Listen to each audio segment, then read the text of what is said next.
लोगों से कैसे कांटेक्ट किए, तमाम सवाल सभी के मन में भी पुलिस इनकी तलाश, इन सभी सवालों के जवाब ढूंढ रही है। बने रहिए साहिल, आपके पास वापस लौटेंगे। विवेक और अमित भी हमारे साथ लगातार जुड़े। बड़ी खबर इस वक्त बता देते हैं आपको कि वसई धर्मांतरण केस को लेकर बड़ी खबर है। साजिश के तहत धर्मांतरण हुआ है सृष्टि, ये कहा जा रहा है। बिल्कुल, ये बड़ी खबर आपको बता दें। और परिवार लगातार जो है वो परिवार को लालच दिया जाता था, अलग अलग तरह के दबाव बनाए जाते थे। मुंबई के मुंब्रा भी राजेश उर्फ रियाज गया था और राजेश उर्फ रियाज का ये पूरा परिवार वहां पहुंचा था और उसकी घर वापसी के लिए वो परेशान भी है। इस वक्त की बड़ी खबर तो अलग अलग राज्यों में किस तरीके से धर्मांतरण का ये गैंग जो है वो काम कर रहा है, उसके बड़े खुलासे यहां पर हो रहे हैं। इसी के साथ आपको बता दें, वसई धर्मांतरण पर राजेश जानी के परिवार उनकी घर वापसी के लिए परेशान है और रिपब्लिक भारत से बातचीत में परिवार ने कई सनसनीखेज खुलासे किए। परिवार का कहना कि राजेश धर्म परिवर्तन के बाद मुंब्रा भी गया था। सुनिए राजेश के परिवार ने क्या कुछ बताया। राजेश के बारे में बताइए, उनकी उम्र कितनी है और क्या वो आपको लगता था कि वो इस तरह से धर्म परिवर्तन कर लेंगे? उनकी 50 उम्र है और मुझे लगता नहीं था उनका वो, क्योंकि बहुत कट्टर हिंदू थे। और ऐसा तो कट्टर हिंदू मतलब वो पूजा पाठ करने वाले। फिर कैसे वो इस तरह से उनको जो है कन्वर्ट कर दिया गया? अभी वो कुछ मेरे को पता नहीं है कि आपसे बातचीत हुई उनकी? अभी कहाँ है वो? अभी फिलहाल तो घर पे हैं, वो घर पर लौट आए हैं वापस। तो आपने पूछा होगा उनसे कि कैसे उन्होंने इस्लाम कबूल किया, तो बताया कुछ? नहीं, वो कुछ भी नहीं बताते। हम लोग पूछते हमारा वो मतलब कुछ जवाब देते ही नहीं, वो चुप ही रहते, बिल्कुल चुप रहते हैं। हाँ। तो कोई पैसा ऐसा उनको दिया गया? अभी ऐसा सुनने में तो आ रहा है कि उनके अकाउंट में डलाया है, कैश भी दिया है उनको। क्योंकि इसकी शुरुआत इस तरह से होती है। गाजियाबाद में एक मामला सामने आता है, ऑनलाइन गेमिंग के जरिए धर्मांतरण किया जाता है। मुंब्रा में 400 लोगों का धर्म परिवर्तन किया जाता है। मुंब्रा से कोई कनेक्शन निकल कर सामने आया अभी तक? नहीं, अभी तक तो मुझे तो कुछ पता नहीं था। बाकी ये पुलिस वाले जो कार्रवाई करी है उसमें कुछ सामने आया है, ऐसा बोल रहे हैं ये लोग। क्या बता रहे पुलिस? वो अभी तक मेरी कुछ बात नहीं हुई है पुलिस वालों से। मुंब्रा गए थे जी, कल गए थे उनको लेके। मुंब्रा पुलिस लेकर गई थी? हाँ जी। अच्छा, ये बताइए बेटा, आपके पास मैसेज लगातार आते थे, क्या कौन मैसेज करता था ये? उसने अपनी आइडेंटिटी नहीं बताई, लेकिन वो हम लोग को बस बोलता था कि हम तुम्हारे शुभ चिंतक बोल रहे हैं। अच्छा, और क्या करता था मैसेज में? मैसेज नहीं करता था, वो कॉल करता था। कॉल करता था? क्या कहता था? वो ये कहता था कि तुम्हारे पिताजी मुस्लिम बन चुके हैं तो अभी तुम्हें भी आना ही पड़ेगा। तो राजेश की पत्नी को आपने सुना कि किस तरीके से राजेश को यहाँ पर लालच दिया जा रहा था। और इतना ही नहीं, राजेश को ही नहीं बल्कि उसके जो बेटे हैं उसको भी लालच दिया जा रहा था और साफ तौर पर यह कहा जा रहा था कि अगर आप अपना धर्म परिवर्तन कर लेते हैं, अपना धर्म बदल लेते हैं तो आपको इस तरीके से रियायतें मिलेंगी, इस तरीके से मदद मिलेगी। राजेश के परिवार का ये कहना है, राजेश के परिवार का वहीं ये कहना है कि उसका ब्रेन वॉश किया गया और उसे मदद का लालच दिया गया, जिसके बाद उसने धर्म परिवर्तन कर लिया।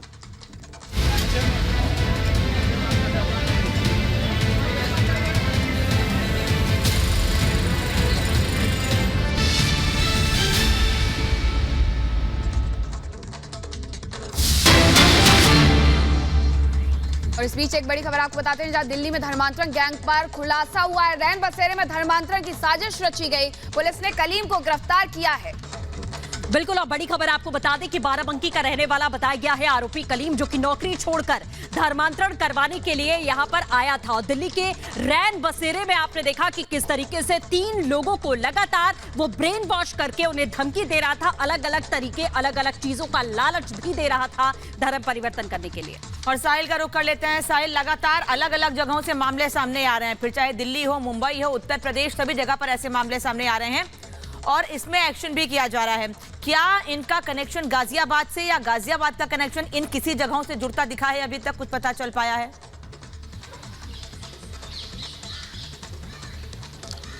बिल्कुल कहा जा सकता है, क्योंकि पहला जो मामला है वो दिल्ली के चांदनी महल इलाके से सामने आया है, जहां पे मोहम्मद कलीम नाम का जो शख्स था रैन बसेरा में पहुंच के लोगों को धर्म परिवर्तन करने के लिए मोटिवेट कर रहा था और साथ ही साथ जाकिर नाइक की वीडियो दिखा रहा था। अब कहीं ना कहीं जो मुंबई से बद्दो गिरफ्तार किया गया उसमें भी ये सामने आया कि बद्दो की तरफ से भी जाकिर नाइक की जो वीडियोज हैं वो दिखाई जा सकती थी। तो कहा जा सकता है दोनों मामले कहीं ना कहीं एक जगह पे आके सिमिलर हो सकते हैं, क्योंकि दोनों केसों में जाकिर नाइक की वीडियो दिखाई जा रही है और उसमें साफ तौर पर यह कहा जा रहा है कि भारत को इस्लामिक देश बनाना है। साथ ही साथ आप लोग जो है हिंदू समाज से हट के दूसरे धर्म को अपनाएं, और इसी मामले को ध्यान में रखते ये दोनों मामले कहीं ना कहीं सिमिलर हो रहे हैं। लेकिन इस मामले में दिल्ली पुलिस जो है अभी कुछ कहने से कतरा रही है। दिल्ली पुलिस का मानना है जो आरोपी गिरफ्तार किया गया उससे पूछताछ की जा रही है, और इसके निशानदेही पे अभी और भी गिरफ्तारी जो है इस पूरे ऑपरेशन में हो सकती है, क्योंकि 3 विक्टिम के बयान के आधार पर पुलिस ने मुकदमा दर्ज किया था, आरोपी मोहम्मद को गिरफ्तार किया था, क्योंकि इसने ये भी कबूल किया है कि ये कई लोगों को पहले धर्म परिवर्तन करवा चुका है।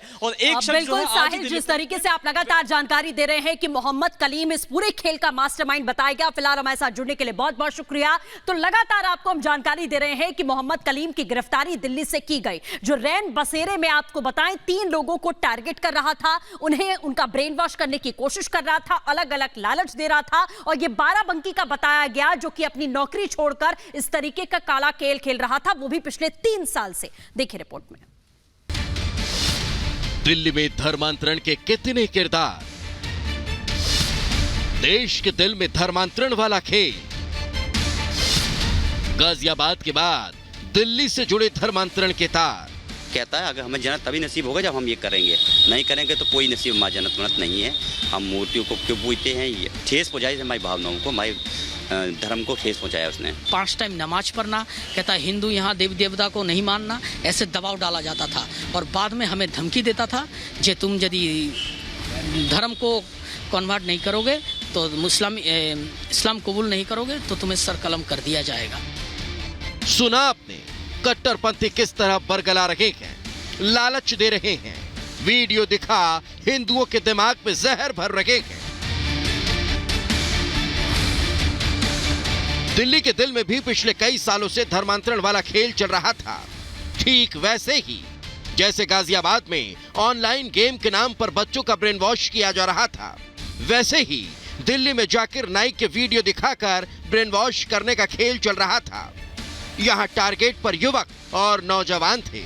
दिल्ली के तुर्कमान रैन बसेरे में धर्म परिवर्तन वाली साजिश चल रही थी, और यहाँ कलीम नाम का शख्स कई लोगों को टारगेट कर उनका धर्मांतरण करने की साजिश रच रहा था। धर्मांतरण रैकेट के निशाने पर 3 लोग थे। 1, 2 या महीने से नहीं बल्कि 3 सालों से धर्मांतरण रैकेट तीनों पीड़ितों को अपने जाल में फंसा रहा था। संजीव सागर पीड़ित, विक्की शर्मा पीड़ित, सुजीत कुमार पीड़ित। इन्होंने करीब 3 साल बाद अपनी चुप्पी तोड़ी है और पुलिस थाने में शिकायत की। ये 2019 से परेशान करता था। इसका नाम मोहम्मद कलीम है। ये धर्म परिवर्तन के लिए कहता था। जब हम धर्म परिवर्तन नहीं कर रहे थे तो ये हमें टॉर्चर कर रहा था। टॉर्चर ऐसे करता था, कभी FIR करा देता झूठी, इसने मारा या उसने पीटा या कुछ ऐसे करता था। हम इसको मना करें, हमें नहीं चाहिए। इसने हमें लड़की का भी लालच दिया, इसने हमें नौकरी का भी लालच, इसने प्रॉपर्टी भी दी, इसने कहा जॉब भी सरकारी देंगे, हम वो भी नहीं करें। हाल ही में फिल्म द केरल स्टोरी में लड़कियों का ब्रेन वॉश कर उनका धर्म परिवर्तन करा ISIS आतंकी बनाने की कहानी दिखाई गई। दिल्ली में इन तीनों की कहानी भी कुछ ऐसी ही है। इन्हें पैसों का लालच दिया जाता था, आरोपी सरकारी नौकरी का प्रलोभन देता था, जन्नत में हूर दिलाने का झांसा भी दिया गया। वो लाखों रुपया में बात करते थे, लाखों रुपया मिल जाएंगे, तुम्हें नौकरी मिलेगा, पैसे मिलेंगे, ऐसे लालच देते थे। तो इस लालच में हम मर जाएंगे, लालच में नहीं आएंगे और धर्म परिवर्तन नहीं करेंगे। हम हिंदू हैं, हिंदू ही रहेंगे। पीड़ित पुलिस के पास पहुंचे तो पुलिस ने भी गंभीरता दिखाई, मामला दर्ज कर लिया।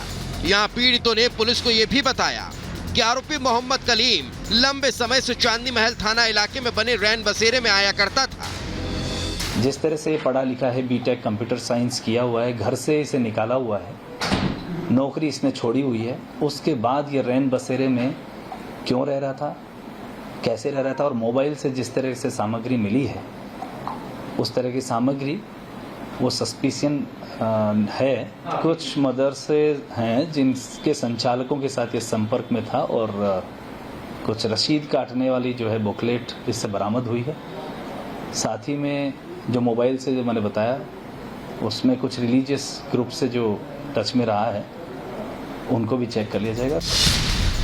उन्हें जाकिर नायक का वीडियो दिखाता था, हिंदू धर्म बहिष्कार करने को कहता था, वो जाकिर नाइक की वीडियो है, वो कोई स्पेशल लिंक उसी के फ़ोन पे आता था। हमने उसके बाद आज फ़िलहाल ढूंढने की कोशिश की गूगल में, वो वीडियो या यूट्यूब में हमें कहीं नहीं मिली, बट उनके पास एक स्पेशल लिंक आता है, उस लिंक को ओपन करते हैं, उसी लिंक के थ्रू उसको वो वीडियो दिखाता है। और आप भी उस वीडियो को 1 घंटा देखेंगे, 1 घंटा और 10 मिनट के अंदर आप खुद ही अगर हिंदू है तो मुसलमान बन जाएंगे। माइंड डाइवर्ट करने के लिए वो कह रहा था, जाकिर नायक का वीडियो दिखाता था। जाकिर नायक कहता था जे भारत एक इस्लामिक कंट्री बने और यहाँ पे इस्लामिक का दबदबा बना रहे, तो इस वजह से ये वीडियो दिखाता था। पुलिस ने आरोपी मोहम्मद कलीम को गिरफ्तार कर लिया है, लेकिन हाल के दिनों में जिस तरह एक के बाद एक धर्मांतरण गैंग के खुलासे हो रहे हैं, उससे जाहिर है मजहब के आधार पर रची जा रही साजिश का सिंडिकेट देश के दर्जन भर से ज्यादा राज्यों में फैला है। Bureau report, Republic Bharat. और लगातार आपको बता रहा, धर्मांतरण के मामले देश भर में कई जगहों पर सामने आ रहे। दिल्ली के तुर्कमान गेट इलाके में एक और शख्स ने कलीम पर धर्म परिवर्तन का दबाव बनाने का आरोप लगाया है। रिपब्लिक भारत की टीम से बातचीत में पीड़ित ने कई बड़े खुलासे किए हैं, विदेशी कनेक्शन की बात भी बताई है। सुनिए कैसे लोगों को धर्मांतरण के लिए मजबूर करता था आरोपी मोहम्मद कलीम।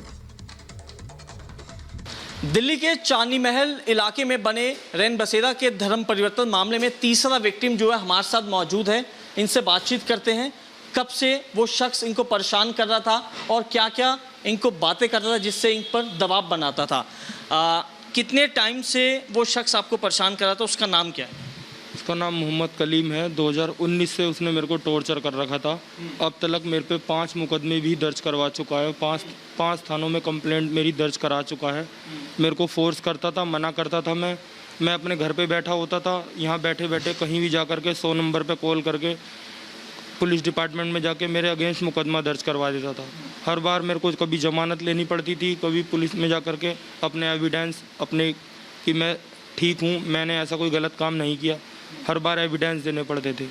अभी कुछ दिन पहले ही उसने मेरे पे 2 तारीख को फर्जी मुकदमा दर्ज करवाया। मैं घर पे बैठा हुआ हूँ और उसने मेरे पे मुकदमा दर्ज करवा दिया कि मैंने उसको मारा है, मैंने उसका कान का पर्दा फाड़ दिया, मैंने उसके पास से 45,000 रुपये छीन लिए। वो तो मेरे पास फुटेज थी, वीडियोज़ थी, मैंने ले जा कर के DCP साहब को ऑफिस में दिखा दी थी, तो वो मुकदमा दर्ज नहीं हो पाया था, खाली कंप्लेंट दर्ज हो पाई थी। ये बताइए, मोहम्मद कलीम तुम्हें क्या कहता था और किस बात पे दबाव बनाता था? बस यही चीज़ है कि आजा धर्म में नाम चेंज कर ले, शादी करवा दूंगा, जबकि मैं उसको ऑलरेडी बता चुका था कि मैं मैरिड हूँ, मेरी 2 बेटी हैं।